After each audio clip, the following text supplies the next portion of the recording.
So guys, who designed the car? How did the car come about? I haven't a clue. Fine, okay. Some kid, some guy went home to his kid and saw him painting one of the cars. I'm sure that's what happened. Well, I think it was the guy from Nike. You know, actually. About by mistake, don't they, really? Well, talking cars.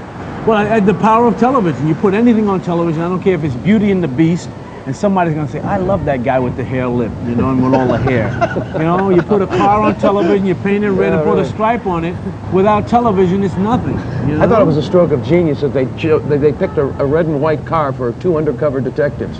Like, nobody will know they're coming, guys. You know? But David, you were going to start life, am I right, as a diplomat? Yeah. Well, a diplomat. There are 2 things I think that every kid wants initially. Yeah. One is to be a professional athlete, and the other one is to do whatever his dad did.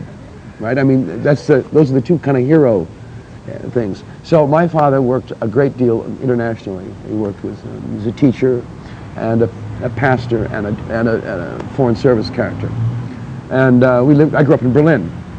It was a time when there was a lot of people fleeing the East, and my father basically put families back together again. So I wanted to go into foreign service, you know. And then I got a professional baseball contract with the White Sox, so it was either going to be baseball or the diplomatic service. And it's funny how life has a strange twist to it, doesn't it? Well, it does. But David, you get bored of the label of Hutch? No, I don't. It's not my problem, really. People still today enjoy that show, and I'm proud of that. Well, I mean, I have to say, we've just been getting coffee, etc., and, you know, the street stops with you two. I mean, it just doesn't happen. I mean, it's 25 years on from that particular show. Well, you know, I mean, I think this when you have a movie set anywhere, it draws people, and so we came around the corner to a nice location to shoot this, so that maybe we could get it. It's the car. We could get it done. The car. That's what they're really interested in. The car. So when you started, I mean, Starsky and Hutch was 88 episodes, wasn't it? I mean, did you ever think that it would turn out like it did, or was it just another job? I'm not sure what that means. Well, did you think it was successful in any way? Oh, there you go. Yeah, right. Not like We're going to be icons. This is going to be really I'm difficult. going to talk about the car 25 years later. You know. Did you ever think you would be sitting in Brixton on the back of the car 20 years later? Well, I always had a goal to do this stuff and have these what I call paid vacations to go and work at my craft and bring theater to people.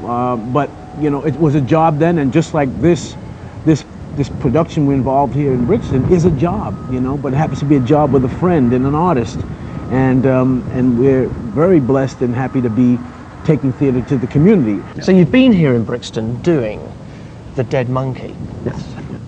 How did that come about? Well, doing the Dead Monkey. It sounds like a late night perverted television. Yeah, it could be some S&M special. Doing the Dead Monkey. It's like doing Debbie. No, The Dead Monkey is a show which is a play written by an English playwright, Nick Dark. And I read the play a little over a year ago and said, this is a great movie. But the first step was to do the play. The first step is let's do the play. People obviously know you, David, for being Hutch, but I mean, you're a director. You know, Miami Vice, Hill Street Blues, etc. Sing, hit records. Yeah. So. Well, so you know, you probably made the odd buck. You know what I mean? And you know, when I just figure around out to tell the tale, dude. I just keep banging around until I can find something I can do. Right. Do you think it's rather sad though that the 70s being revisited, the 80s revisited, coming to the end of the millennium? There's nothing looking forward, is there? Do I have to listen to his answer? Not really. Why don't you drive? Let's go. Hang on. David. Nice to see you. Good. Yeah, but get out of the way. You're going to run over. Don't you want your check? In the mail. Check? Oh. Well, thanks very much. See you later. Is there any chance of just doing... Please? Other side. Other side. On the wrong side of the road.